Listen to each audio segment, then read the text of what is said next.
Bonsoir mesdames et messieurs et bienvenue sur la télévision BTV Burundi dans l'édition du journal de ce 29 avril 2025 dont voici les grands titres. Un avant-projet de loi portant révision du Code des personnes et de la famille a été examiné au Conseil des ministres tenu le 23 avril à Gitega du chef de l'État burundais Evariste Ndayishimiye. La visite d'État du président de la République de Guinée-Bissau au Burundi s'inscrit dans le cadre de renforcer les relations bilatérales et l'amitié entre les deux pays, comme l'annonce Roselyne Guilaine Gatoni, porte-parole du président burundais Evariste Ndayishimiye. Les détails dans quelques instants.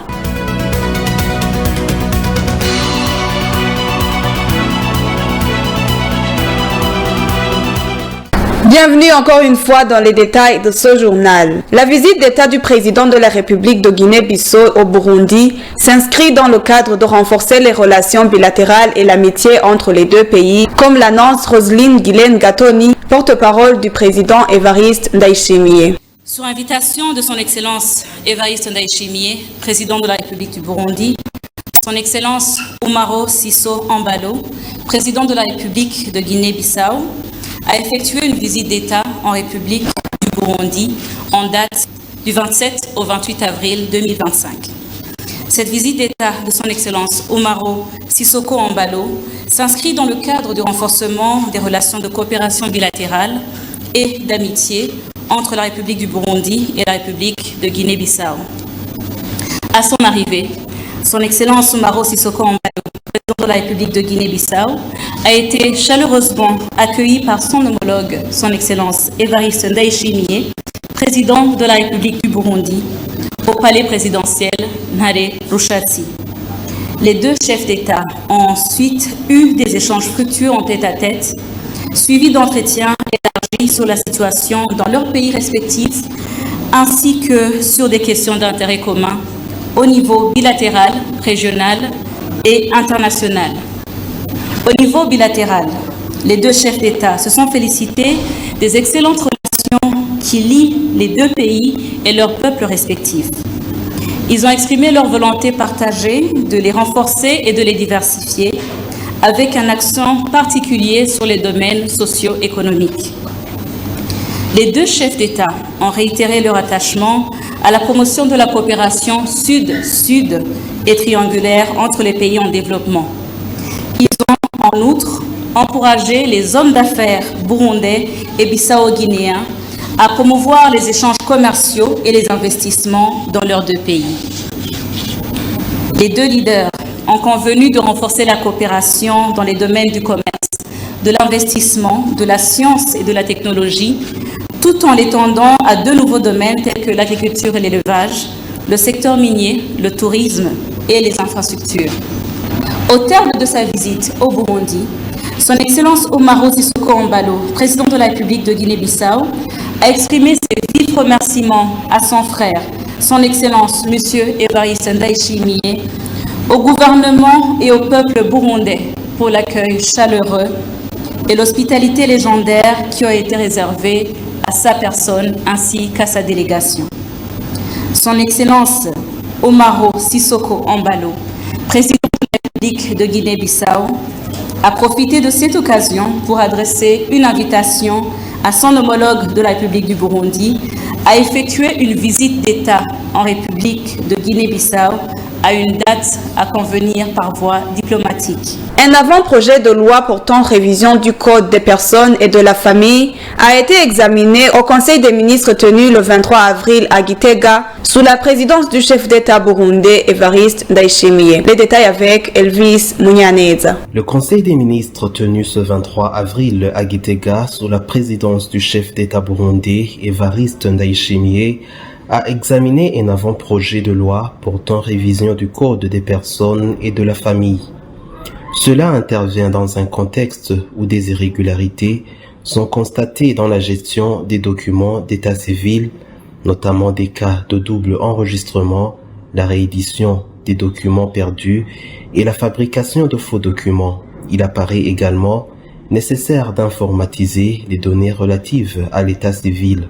Cet avant-projet apporte des nouveautés visant à adapter le Code des personnes et de la famille aux réalités actuelles.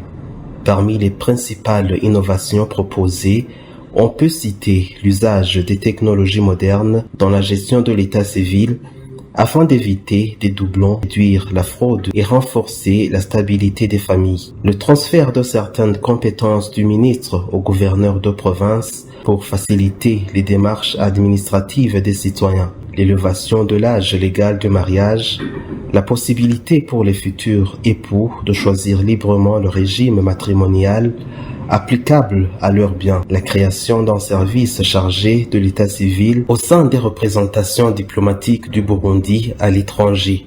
Cet avant-projet loi a été transmis pour enrichissement et sera renvoyé une fois amendé sur la base des contributions issues des consultations tenues dans différents groupes de réflexion. Étant donné que la loi régissant les biens des époux et leur gestion est étroitement liée à celle sur les successions, il a été décidé d'examiner ces deux textes ensemble. Il convient de noter que le Code des personnes et de la famille actuellement en vigueur date de 1993.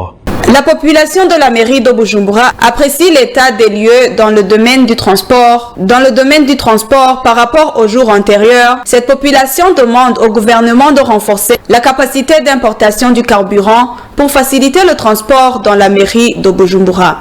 Joyeuse Ngabire pour les détails. Les habitants de la ville de Bujumbura se réjouissent actuellement de la fluidité des transports comparée à la situation antérieure. En effet, lors de notre passage dans différentes stations-service, nous avons constaté que les bénéficiaires du carburant s'approvisionnaient sans difficulté. Certains des citoyens que nous avons rencontrés expriment leur satisfaction face à l'amélioration de la disponibilité du carburant, affirmant que le problème de pénurie est en train de trouver une solution. Le carburant est accessible, nous l'obtenons comme tout le monde ces jours-ci. Nous distribuons le carburant paisiblement. Je demanderai qu'on garde ce rythme pour que les clients soient satisfaits, parce que nous ne savons pas le défi qu'ils rencontrent. L'aide ajouté qu'il souhaite que davantage de carburant soit importé, en fait, de rendre les déplacements encore plus faciles. Cela intervient après 2-3 années pendant lesquelles le Burundi a connu une crise marquée par la pénurie de carburant. L'État devrait mettre en place un centre de soutien pour les auteurs de livres, surtout que écrire un livre coûte cher. C'est ce qu'annonce Nyonzima Alain Pascal, auteur du recueil de nouvelles trilingues du Sommet. Le plus grand défi que les écrivains font face est d'être incompris par la société. C'est ce qu'annonce Nyonzima Alain Pascal, écrivain du recueil de nouvelles trilingues du Sommet. Beaucoup de Burundais ne l'ont pas encore compris. Je me rappelle de quand j'allais faire imprimer ce recueil, les gens me disaient que ce que je suis en train de faire n'était pas bénéficiant. Ils voyaient que je perdais du temps, ce qui justifie qu'ils ne comprennent pas qu'écrire un recueil peut aider la société. Je dirais que c'est le plus grand défi qu'on rencontre en tant qu'écrivain. Mais on ne se décourage pas, parce que même si nous n'avons pas beaucoup de soutien, il y en a quelques personnes qui le comprennent.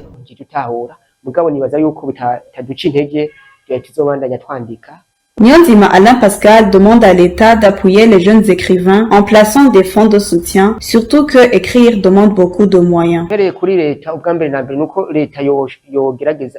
commencerai à demander à l'État de mettre en place un centre de soutien aux écrivains, surtout les écrivains qui sont jeunes, parce que si on analyse les écrivains qu'on a ici au Burundi, sont âgés. Ils ont eu le temps de travailler et ont beaucoup d'argent. Ils peuvent écrire facilement avec leurs moyens. Mais un jeune qui a la passion d'écrire manque les moyens, parce que ça coûte cher. Je demande à l'État de soutenir les jeunes écrivains en mettant en place des fonds dédiés à les appuyer. Parce que si tu commences à écrire étant jeune, c'est avantageux pour toi et pour le pays en général.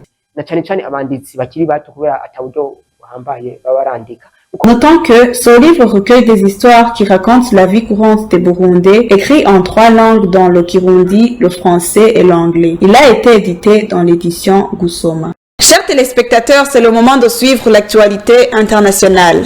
L'entreprise Amazon du richissime Jeff Bezos a lancé lundi le 29 avril les premiers satellites de sa constellation Kuiper qui vise à proposer une connexion Internet très haut débit depuis l'espace et concurrencer le géant Starlink d'un autre multimilliardaire, Elon Musk. Amazon a envoyé lundi dans l'espace de son réseau Kuiper, censé en compter à terme plus de 3200. L'objectif est de proposer un accès Internet à très haut débit depuis tous les points du globe, y compris depuis les zones reculées et sinistrées.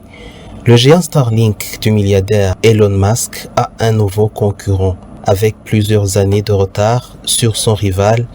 Le géant américain de la vente en ligne a envoyé à plusieurs centaines de kilomètres au-dessus de la Terre les 27 premiers satellites de ce réseau qui doit à terme en compter plus de 3200.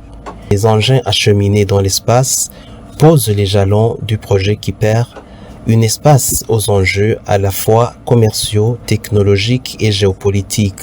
Après des heures d'une vaste coupure de courant d'électricité qui a affecté la péninsule ibérique, le retour à la normale se dessine mardi matin.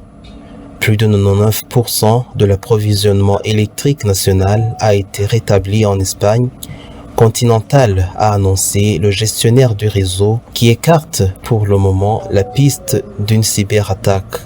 Le retour progressif à la normale a constitué une bonne nouvelle des deux côtés de la frontière après une longue journée passée à jongler avec des difficultés entre métro fermé, bus saturés, trains bloqués et communication extrêmement difficile. C'est par ici que prend fin l'édition de ce journal. Merci de nous avoir suivis et bonne continuation de programme à la BTV Burundi. Au revoir.